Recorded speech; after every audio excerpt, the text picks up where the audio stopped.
मुंबईत माध्यमांशी संवाद साधताना आमदार रोहित पवार यांनी महागाई, बेरोजगारी, शेतकरी प्रश्न आणि चित्रपट संघटनेच्या निवडणुकीवरून सरकारवर टीका केली। प्रायव्हेट सेक्टर अडचणीत असून मध्यमवर्गीय आणि गरीब नागरिकांवर आर्थिक संकट वाढत असल्याचं त्यांनी म्हटलंय। कांदा दराच्या मुद्द्यावरूनही त्यांनी सरकारला लक्ष्य केलंय। तसेच कला क्षेत्रात दबावाचं राजकारण होत असल्याचा आरोपही त्यांनी केलाय। पाहूयात रोहित पवार यांनी नेमकं काय म्हटलंय। आमचं मत आहे, म्हणजे इलेक्शन होत असताना लोक तुम्हाला निवडून देतात, तुम्ही लोकांचं पालतत्व घेण्याऐवजी लोकांकडनं वसुली तिथं करता, हे आमचं ठाम मत आहे। अखिल भारतीय चित्रपट महामंडळाच्या निवडणुकीमध्ये पेट्रोल डिझेलचे दर वाढतायत, पण मात्र लोकांचा पगार हा वाढला जात नाहीये, याच्याकडे कसं मत? एक तर लोकांचा पगार यंदा 5 ते 6% प्रायव्हेट सेक्टरमध्ये वाढेल असा अंदाज आहे, की प्रायव्हेट सेक्टर मोठ्या प्रमाणात तिथं अडचणीत आले। इन्फ्लेशन म्हणजे आपली महागाईचा टक्का बघितला 7% आसपास आहे, पण आता पेट्रोल आणि आजचे जे काही भाव बघितले, खाद्यापासून जे काही इतर गोष्टीचे, स्टीलपासून सगळेच, तर इन्फ्लेशन कदाचित 7%च्या पुढे जाऊ शकतं। त्यामुळे आपण उलट पगार जो वाढतोय तो वाढीव खर्च जो आपला होत आहे तो भरून न निघणारा त्याच्यातून आहे। त्यामुळे मध्यमवर्गीय तर अडचणीत आहेतच, पण सामान्य आणि गरीब लोक तर मोठ्या प्रमाणात अडचणीत आहेत। आणि बहुतांश लोक जे महाराष्ट्र सोडून गेलेत कारण गॅस इथं मिळत नाहीत, जे कामगार आहेत ते परतलेले नाहीत। त्यामुळे रिअल इस्टेट जी इंडस्ट्री आहे, बांधकाम इंडस्ट्री, ती सुद्धा बंद पडण्याच्या वेळेवर त्या ठिकाणी आलेली आहेत। इतके मोठ्या अडचणी आज देशामध्ये, पण सरकारकडनं त्या बाबतीत कुठेही चर्चा केली जात नाही। चर्चा जर कुठली केली जाते तर मेलेडी खाओ सब जान जाओ अशी आजची परिस्थिती आहे। त्यामुळे सरकारला मला सांगायचंय की लोकात या, लोकांच्या अडचणी जाणून घ्या आणि मग त्याच्यावर मार्ग काढा।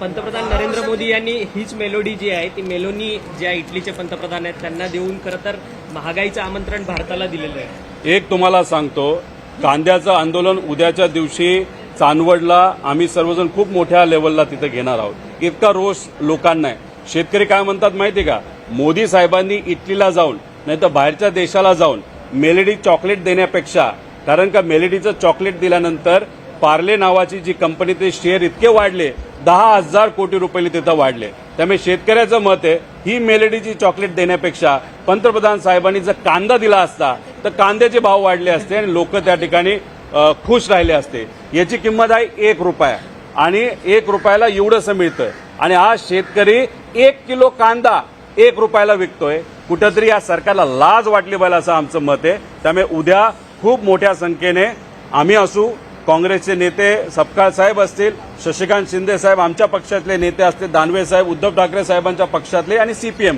असं मिळून एक मोठं आंदोलन चांदवडला सकाळी 9 वाजता उद्या 26 तारखेला त्या ठिकाणी घेतात। दादा, राज्यात सगळ्या निवडणुका ज्या आहेत त्या बिनविरोध घेण्याच्या संदर्भातल्या हालचाली सध्या सुरू आहेत। अखिल भारतीय चित्रपट महामंडळाच्या निवडणुकीत सुद्धा आता मंत्री उदय सामंत यांच्या दुसऱ्या पत्नी नीलम शिर्के या निवडणुकीत आलेल्या आहेत आणि त्यांच्यामुळे अनेक लोकांचे फॉर्म जे आहेत, उमेदवारी फॉर्म, ते पोचलेच नाही। स्वतः अभिनेते विजय पाटकर यांनी आरोप केला आहे। क्रांती रेडकर, निशिगंधा वाड यांच्या देखील फॉर्म जे आहेत ते या निवडणुकीत सबमिट झालेले नाही। अशा पद्धतीने राजकारण जर या लेवलला आणि या संस्थेमध्ये सुद्धा जर येत असेल ते अतिशय दुर्दैव आहे असं आपल्याला त्या ठिकाणी म्हणावं लागेल। माझं मत आहे कॉम्पिटिशन होऊ द्या, समोरासमोर त्या ठिकाणी इलेक्शन होऊ द्या, जे कोणी निवडून येतील त्यांचं स्वागत तिथं केलं पाहिजे। ठीक आहे, बऱ्याच लोकांचं एक उद्दिष्ट असतं की आपण एखादी महिला कलाकार हे अध्यक्ष झालं पाहिजे, पण मग त्याच झाल्या पाहिजे असं नाही। स्पर्धेतून एखाद्या महिला अध्यक्ष व्हायला काही हरकत नाही। त्यामुळे अशा पद्धतीने दबाव जर टाकला जात असेल तर मला असं वाटतं सिनी क्षेत्रामध्ये नाही तर त्या कला क्षेत्रामधल्या लोकांनी कुठं ना कुठेतरी बोललं पाहिजे। सामान्य लोकांचा आवाज दाबलाच जातोय, मीडियाचा दाबलाच जातोय, पण सिनी क्षेत्र आणि जे कला क्षेत्रातल्या लोकांचा सुद्धा आवाज अशा पद्धतीने दाबला जात असेल तर हे निषेध करण्यासारखं आहे। आणि या गोष्टीचा जर असं काही होत असेल जे आम्हाला कानावर आलेलं आहे तर आम्ही या बाबतीतचा निषेध त्या ठिकाणी करतो। सर, संजय गायकवाड यांची आता पोलिसांमार्फत चौकशी केली जाणार। प्रशांत अंबी यांना खरं तर धमकी प्रकरण दिलेलं होतं। तुम्ही स्वतः कोल्हापूरमध्ये जाऊन पोलीस स्टेशनमध्ये ठाण मांडून बसलेला होता। आता मात्र पोलिसांची चौकशी होणार आहे संजय गायकवाड। हे बघा, पोलिसांना आम्ही हेच सांगत होतो की प्रशांत अंबींच्या बाबतीत तुम्ही काही गोष्टी सिरियसली घ्या, कारण का त्यांच्याशी संवाद साधत असताना एक लोकप्रतिनिधी महिलांबद्दल अतिशय खालच्या लेवलला जाऊन त्या ठिकाणी बोललेला आहे, शिव्या दिलेल्या आहेत। छत्रपती शिवाजी महाराजांबद्दल सुद्धा अपशब्द त्या ठिकाणी वापरण्यात आलेले आहे। तुम्ही लाईटली घेऊ नका. मी तिथं जोपर्यंत होतो त्यांनी मला सांगितलं आम्ही FIR करतोय, नॉन बेलेबल तिथं कलम त्याच्यामध्ये टाकणार आहोत. तुम्ही गेलं तरी चालेल. मी सगळ्या सामाजिक कार्यकर्त्यांची परवानगी घेऊन पुण्याकडे निघाल्यानंतर 2 तासानंतर कळालं की जो नॉन बेलेबल कलम टाकायचं होतं तो दुर्दैवाने त्यात टाकला नाही. काही ते फालतू तातून मातून कलम त्यात लावले. मी म्हणलं हे महागात पडू शकतं पोलीस डिपार्टमेंटला. आता कोर्टामध्ये न्यायव्यवस्थेकडे गेल्यानंतर न्यायव्यवस्थेला पोलिसांना खडकावलं की तुम्हाला आता इन्व्हेस्टिगेशन करावं लागेल आणि जो कुठला पोलीस अधिकारी चुकला असेल त्याच्यावर सुद्धा कारवाई तिथं केली जाईल. जसं प्रशांतच्या बाबतीत झालं तसंच विकास लवांडेंच्या बाबतीत सुद्धा तुम्हाला बघायला मिळेल. पोलीस अधिकारी जो चुकलेला आहे, चुकीच्या पद्धतीने त्या ठिकाणी पब्लिक प्रॉसिक्युटरनी माहिती दिलेली आहे आणि चुकीच्या पद्धतीने अरेस्ट झाले. त्यामुळे विकास लवांडेच्या बाबतीत सुद्धा पोलीस प्रशासनावर त्या ठिकाणी ताशिरे हे ओढले जातील. त्यामुळे कृपा करून पोलीस प्रशासनाला मला सांगायचंय की नेत्यांचा दबाव ऐकू नका, घेऊ नका. पोलीस प्रशासनाची जी काही किंमत होती ती लोकांच्या डोळ्यासमोर दुर्दैवाने त्या ठिकाणी कमी होत चालली. खरं तर राज्यातल्या आमदारांना ज्ञान नाहीये का असा सगळ्यात मोठा सवाल निर्माण होतो. हेच संजय गायकवाड आहेत की त्यांनी आता पुन्हा एक विधान केलंय की प्रबोधनकार ठाकरेंचं जे पुस्तक आहे दगलबाज शिवाजी ते बॅन करा म्हणून बोलतात. हे बघा, आता ज्या माणसाला 4थी पास जर असेल, अभ्यास त्या ठिकाणी केला गेला नसेल, विचार हे माहीत नसतील, पूर्वी उद्धव ठाकरे साहेबांच्या बाजूली असताना ते कसे बोलायचे, आता एकनाथ शिंदे साहेबांकडे गेल्यानंतर ते कसे बोलायला लागले हे आपल्या सगळ्यांना माहिती आहे. त्यामुळे मला असं वाटतं की ही जी काही नवीन पक्ष आहे एकनाथ शिंदे साहेबांचा, त्या पक्षामध्ये तिथे असणाऱ्या आमदारांना हेच संस्कार दिले जातात असं आपल्याला म्हणावं लागेल. जर तसं नसेल तर एकनाथ शिंदे साहेबांनी सांगावं, अरे तो चुकतोय, त्याला बाजूला तरी करा, नाही तर त्याच्यावर कारवाई करा. तेवढी मात्र आजच्या वातावरणामध्ये, कारण का भाजप टपून आहे की कोण कुठला आमदार शिंदे गटाचा नाही तर अजितदादांच्या पक्षाचा हा आपल्याला मिळतोय हे बघायला. त्यामुळे कदाचित एकनाथ शिंदे साहेबांमध्ये ती धमक नसावी आज तरी, कारण का मोठे नेते आहेत. कारवाई एखाद्या आमदारावर करायची, कारवाई केली तर भाजपने त्याला उडवलं, असं आजची त्या ठिकाणी परिस्थिती आहे. यालाच जोडून प्रश्न आहे की मंत्री संजय शिरसाट यांनी दावा केला की अजित पवारांच्या राष्ट्रवादीचे आमदार काही आमच्या संपर्कात आहेत. त्यावरती मुश्रीफांनी मात्र नाराजी व्यक्त केली. मुश्रीफ म्हणतात की या सगळ्या संदर्भाची तक्रार उपमुख्यमंत्री एकनाथ शिंदेकडे आम्ही करणार आहोत म्हणून. बघा, तुम्ही तक्रार करा, तक्रार करून सुद्धा काय होणार नाही. अजितदादांच्या पक्षातले सुद्धा बरेच आमदार भाजपच्या संपर्कात आहेत आणि एकनाथ शिंदे साहेबांच्या पक्षातले सुद्धा बरेच आमदार हे भाजपच्या संपर्कात आहे असं आम्ही खूप आधी बोललो होतो. आता शिरसाट साहेबांनी त्याच्यावर शिक्कामोर्तब केलं की हो, अजितदादांच्या पक्षातले बरेच आमदार हे आमच्या पण संपर्कात आहे आणि बीजेपीच्या पण संपर्कात आहे. म्हणजे कुठं ना कुठं तरी आमदारांना तिथं फोडलं जाईल अशी भूमिका त्या ठिकाणी. मला फक्त मुश्रीफ साहेबांनी एवढंच सांगायचंय, तक्रार या बाबतीत कशाला करता. जरा तक्रार करायची असेल तर अजितदादांच्या बाबतीत जो तपास संत गतीने चालू आहे त्या बाबतीत जरा तक्रार करा. तुमच्याच पक्षाला सांगितलं होतं ना की अजितदादांचे जे काय तपास आहे हा सीबीआयकडे द्यावा. त्यासाठी तुम्हाला सत्तेत असून सुद्धा स्मरणपत्र द्यावं लागलं. त्यामुळे तुमच्या वजनाचा, तुमच्या ताकदीचा वापर आणि तक्रार जर तुम्हाला खऱ्या अर्थाने करायची असेल तर दादांचा तपास जो स्लो चाललाय आणि जे सीबीआयकडे अजूनपर्यंत तपास दिला नाही त्या बाबतीत जर हिंमत असेल तर तुम्ही तक्रार करावी, एवढी मात्र त्या ठिकाणी त्यांना विनंती करतो. नीट पेपर उतरतील अशी शक्यता आहे. त्यांचे जे समर्थक आहेत कोण? जय पवार आगामी या विधान परिषदेच्या निवडणुकीत उतरतील. पोस्टर बिस्टर्स व्हायरल होतात. कसं पाहतात? हे बघा, आता त्याच्या मनामध्ये आहे नाही आहे, त्यांच्या पक्षामध्ये आहे नाही आहे, पण कसं असतं की एखादा व्यक्ती जेव्हा राजकारणात नवीन नवीन येतो तेव्हा काही आसपास काही कार्यकर्ते जुडले जातात आणि काही कार्यकर्ते टीव्हीवर येण्यासाठी व त्या नेत्याच्या जवळ जाण्यासाठी व चांगलं एक म्हणतात ना गोडी गोडी, जसं हे मेलडी आहे तसं गोड गोड एक कुठेतरी संबंध त्या ठिकाणी व्हावेत. सत्तेत कामं बरीच होतात म्हणून काही लोक पोस्टर तिथं करत असतात. पण शेवटी पक्ष काय निर्णय घेतो त्याच्यावर त्या ठिकाणी असतं. पण विषय एवढाच असतो, कुठलाही पक्ष लांबचा जर विचार करत असेल तर त्यांचे निष्ठावंत, दादांबरोबर राहिलेले जे निष्ठावंत लोक आहेत, पदाधिकारी आहेत, त्यांना कदाचित प्राधान्य देणं हे जास्त महत्वाचं असतं. पण शेवटी निर्णय हा पक्षाचा असतो. निष्ठावंतांना त्या ठिकाणी संधी दिली जाईल का मग नवीन एखाद्या पदाधिकारीला जो परिवारातला दिली तर चांगलंच आहे, आम्ही स्वागतच करू.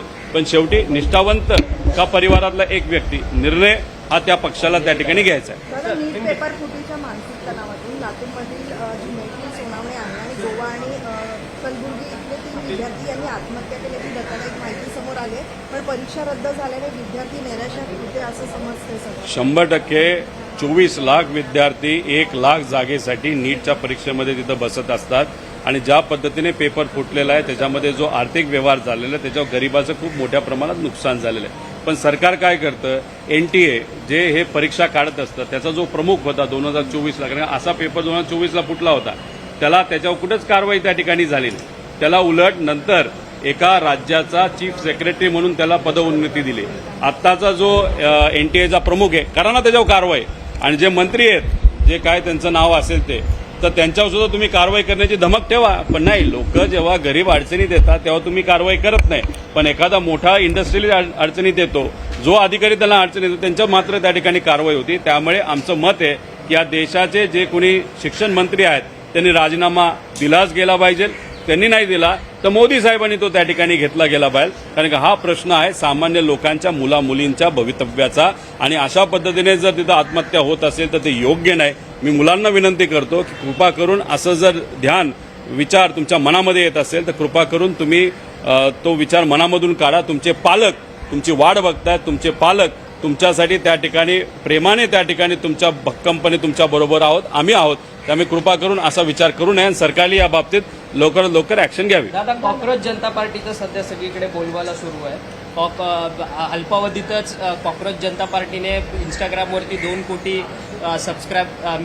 फॉलोअर्सचा टप्पा पार केला. परंतु हे सगळे जे काही सोशल मीडिया प्लॅटफॉर्म्स आहेत ते हॅक करून बंद सुद्धा करण्यात आलेले आहेत. लोकांचा एकीकडे असंतोष पाहायला मिळतो या सगळ्याच्या बाबतीत, कॉक्रोच बोलल्या प्रकरणी सरन्यायाधीशांचं. बघा काय झालंय की हंगेरीमध्ये लोक एकत्रित आले आणि तिथे असणारी हेकेकोर जी सत्ता, जसं देशामध्ये आपली हेकेकोर सत्ता आहे त्याला उलटून टाकलं.